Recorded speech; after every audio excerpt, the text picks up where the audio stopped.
isulit na lang namin yung time namin bago kami magpunta sa airport. Kasi ko pa kasi yung flight. Yep. Talaga pinili naman namin yung late flight para nga makapag-ikot-ikot pa kami dito sa Surfers Paradise kasi busy yung nakaraang 3 days namin eh. So ngayon yung medyo lilo day namin. So ayun, after ng Sky Point sa breakfast buffet, maglalakad-lakad kami sa beach. Then, yep, mag-tour-tour lang kami around. Then after that, mag-ikot kami sa Surfers Paradise or dun sa Paradise Center. Hindi naman nakakatakot dito kasi palaging may mga lifeguard na nakaabang. We're walking in the sun nang naka-shoes. We've decided not to change na eh. Nagdiretso na kami kasi nga nasa rent a locker yung aming luggage. Doon na din namin nilagay yung tsinelas namin. Di na kami nagpalit para dire-diretso kami. So tara, libutin natin yung beach. Lakas ng alon, no? So kung nakita nyo yung flag, may mga places na may red and yellow. May places din na checkered black and white. Tapos meron din pure red. So sundan lang natin yung restrictions. Yan, daming seagulls. Yan na siya, oh. May dala kasing tinapay si nanay eh. Kaya siya nilalapitan. So nandito na pala tayo sa Esplanade. Ito yung pinakang Surfers Paradise Esplanade. So, we're back here sa Surfers Paradise, Cavill Avenue. Nilakad lang namin siya kasi malapit lang naman. Yan, makikita nyo na yung Cavill Avenue ng may araw. Ng may araw pa. Lagi kaming gabi nandito eh. Welcome to Cavill Avenue. Let's see kung anong gagawin natin dito.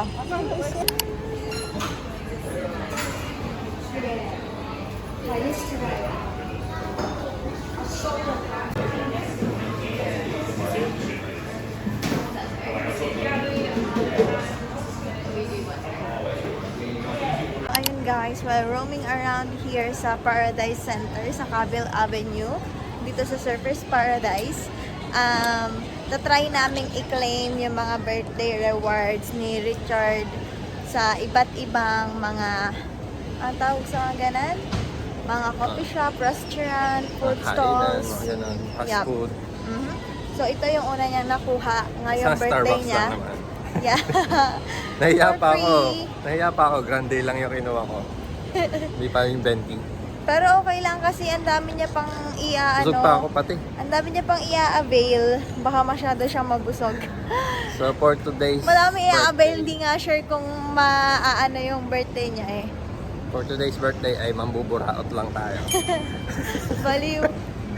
Next stop, Krispy Kreme Donuts.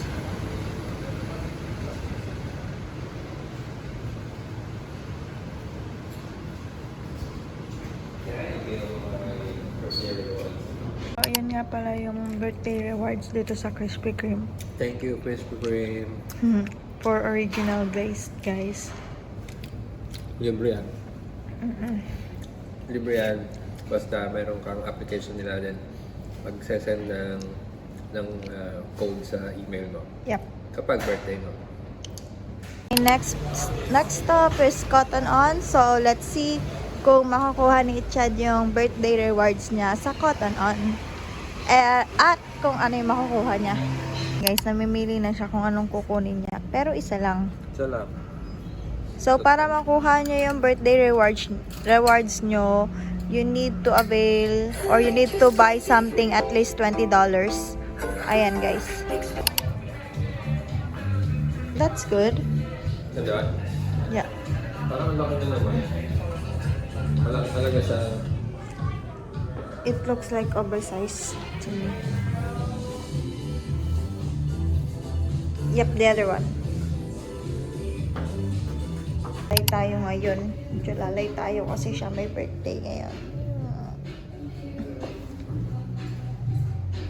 It's also good to you, but you looks like a dad. Huh? You looks like a dad. Dito. Alright, he's going to avail it na.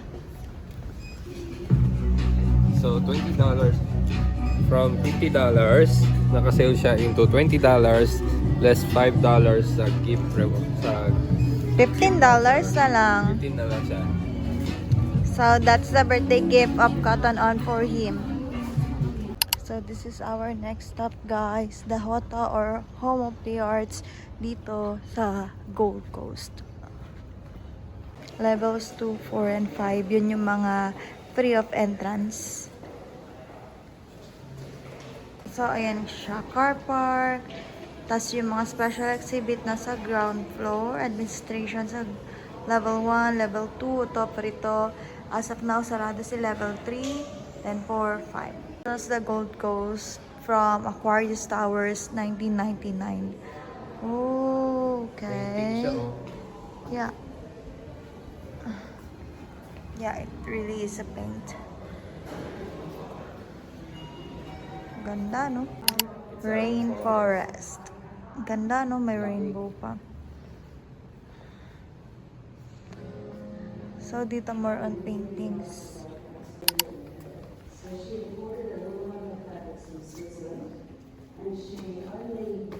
Home of the Arts.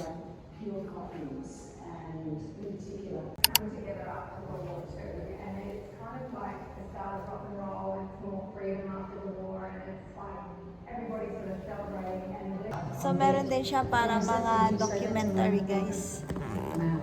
At may pa-couch. Rest muna. Ito yung makikita nyo dito sa level 4. Medyo creepy siya. Basahin ko sa inyo mamaya yung info or details. Grabe. Nakakakilabot. There's someone sleeping, but of course it's just a mannequin na.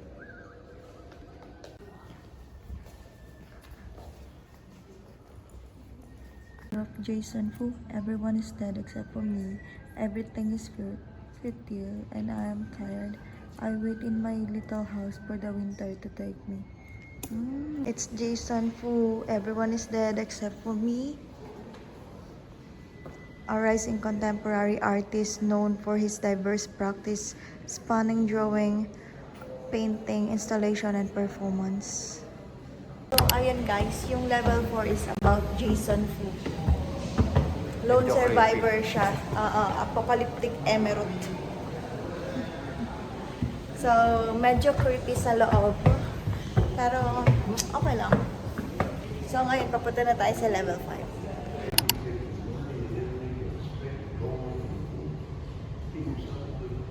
So, ayan guys, yung nasa 5th floor nila is bar. Exhibitionist bar.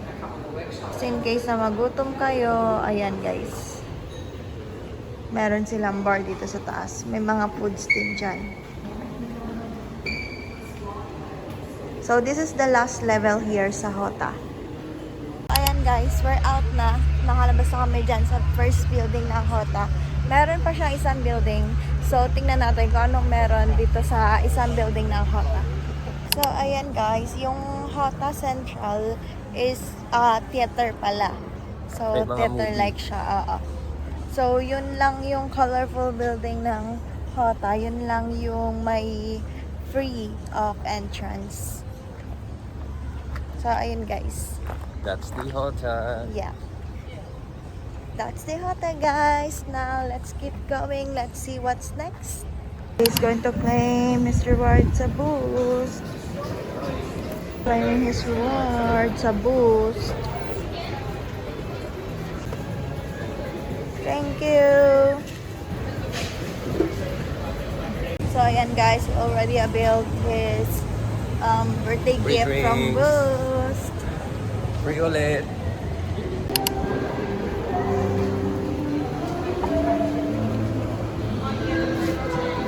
Nag-meal kasi.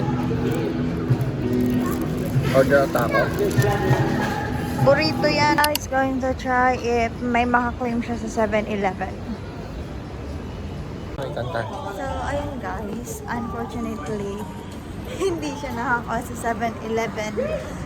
Kasi kaka-download niya lang ng Hindi. app today. Pero, Matagal ko na siya ay, download. downloaded niya yung app niya, pero kaka-register niya lang. Nakalimutan niya palang mag-register nung ma-download niya. Kasi that time na nagre-register ako, down yung system nila. Ayaw pumasok nung registration. So, ayun. Ayaw. Ngayon ko Hindi lang siya naalala. nakakuha, pero it's okay. Okay lang, nakailan ako. Starbucks, Krispy Krispy Kreme, Kreme Boost, and GYG. Apat. Yeah. Okay na Not yun. bad. Busog na kami. Meron pang chat time eh. Kaya lang walang chat time dito. Marami pa actually. Ang dami pa. Oo. So, ayan, pabalik na kami doon sa rent a locker na pinag-iwanan namin nung aming mga luggage. And then after that, diretso na rin kami sa airport. We're back here. Kukunin namin aming luggage. So, ayun guys, we already got our things sa rent a locker. Ngayon, mag-aabang na kami ng tram. Then, bababa kami ng tram station. Sasakay kami ng bus. Then, yun. Airport na. Airport na. So, Napaka-convenient nung biyahe dito. oo, kaya siguro napakarami ding tourists. So, tara, see you sa airport. Is there? I mean tram. Please have your ticket ready for Waiting for the bus. Going to the airport. So, Airport. bus 777 pa din. So, kung galing ka ng airport, papunta ng city, The Surfers 777. Paradise, bus 777. Tapos Then, pagpabalik kung galing ka rin ng Surfers Paradise, papunta ka ng airport, 777 pa din. So, ayun guys. Very convenient ng transport dito. Kasi talagang, siya, point to point, no? Maganda. Maglalakad ka lang, pero minimum of, 1 minute, siguro maximum of 5 minutes ganun. So, very convenient niya. Kaya Magkakasunod siguro pati. ang dami rin dito tourists na nagko-commute lang. Parang every 15 minutes yung bus. Oo, mga hindi sila nagre-rent a car. Marami kami nakasabay kasabay din namin sa public transport.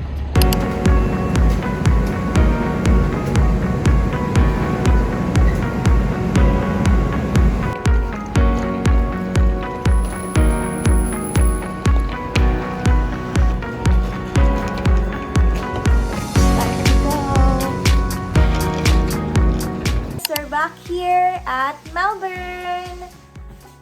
So, ayun guys, nabisi kami kanina from Gold Coast hanggang dito sa Melbourne, kaya hindi na kami nakapag-outro sa Gold Coast.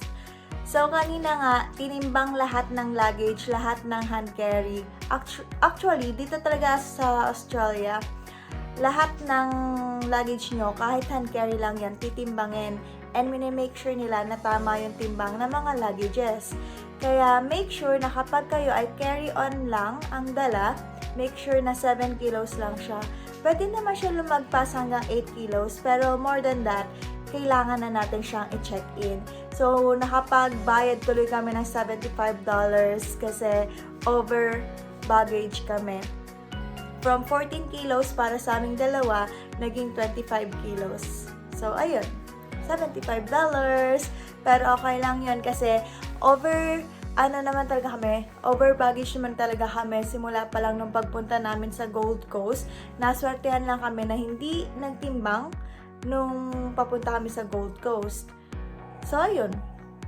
Then, mararamdaman nyo nga yung difference ng weather from Gold Coast to Melbourne, which is, hindi naman ganun kalamig sa Gold Coast. Hindi rin naman ganun kainit na pagpapawisan ka ng sobra.